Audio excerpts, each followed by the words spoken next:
മാത്രമല്ല, ഇവിടെ കാണുന്ന ഓരോന്നിനും പ്രായമുണ്ട്. ഈ യേശു ക്രിസ്തുവിന്റെ പടത്തിന് എത്ര വയസ്സുണ്ടായ ഏകദേശം? 55 വയസ്സ്. നമ്മള് പല ആൾക്കാരും ജോലി മാറിയിട്ടുണ്ട്. 10-40 വർഷം ഒരേ സ്ഥാപനത്തിൽ ജോലി ചെയ്തവരുണ്ട്. പക്ഷെ 10ാം വയസ്സിൽ വന്നു തുടങ്ങിയതാണ് ഈ കടയിൽ. ഇന്ന് വയസ്സ് 77 ആയിരിക്കുന്നു. 67 വർഷമായി ഒരാൾ പൊക്കം പോലുമില്ലാത്ത ഈ ഒറ്റമുറിക്കടയിലാണ് അച്ചപ്പൻ ചേട്ടന്റെ ജീവിതം.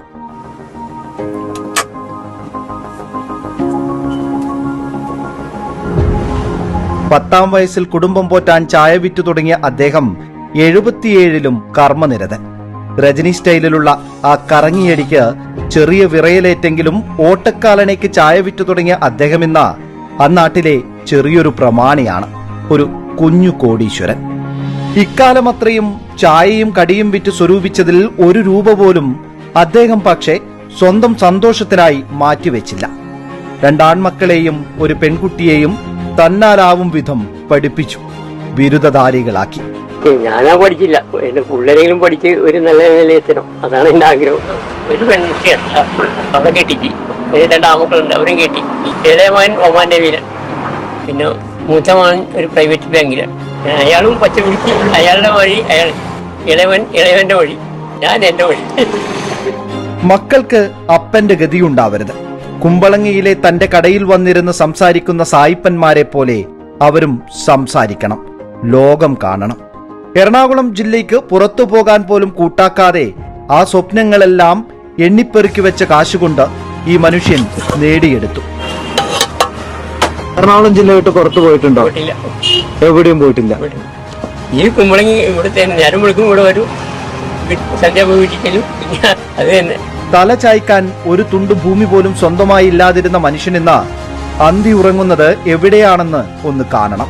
വീടിന്റെ മതിലിൽ പതിച്ചിരിക്കുന്ന ആ പേര് കണ്ടോ? കഠിനമായി പരിശ്രമിച്ചാൽ എന്തും നേടാനാവും എന്നതിന്റെ ഒരു രേഖപ്പെടുത്തൽ മാത്രമാണത്.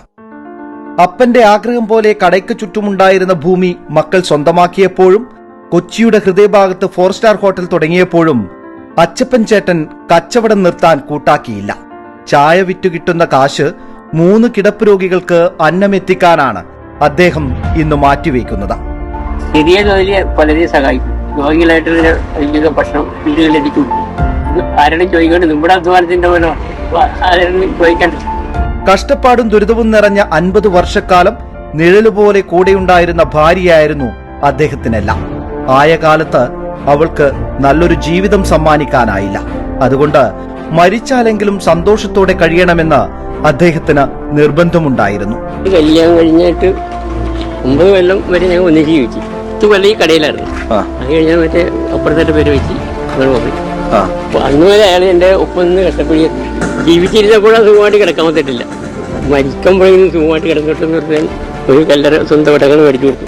ലളിതമായ തുടക്കത്തിൽ നിന്നും ജീവിത വിജയം നേടിയെടുത്തതിന് പിന്നിൽ തികഞ്ഞ നിശ്ചയദാർഢ്യത്തിന്റെയും കഠിനാധ്വാനത്തിന്റെയും കഥ മാത്രമല്ല പറയാനുള്ളത്. വിദ്യാഭ്യാസത്തിന്റെ പ്രസക്തി തിരിച്ചറിഞ്ഞപ്പോഴാണ് അക്ഷരാർത്ഥത്തിൽ ഈ മനുഷ്യൻ ജയിച്ചത്.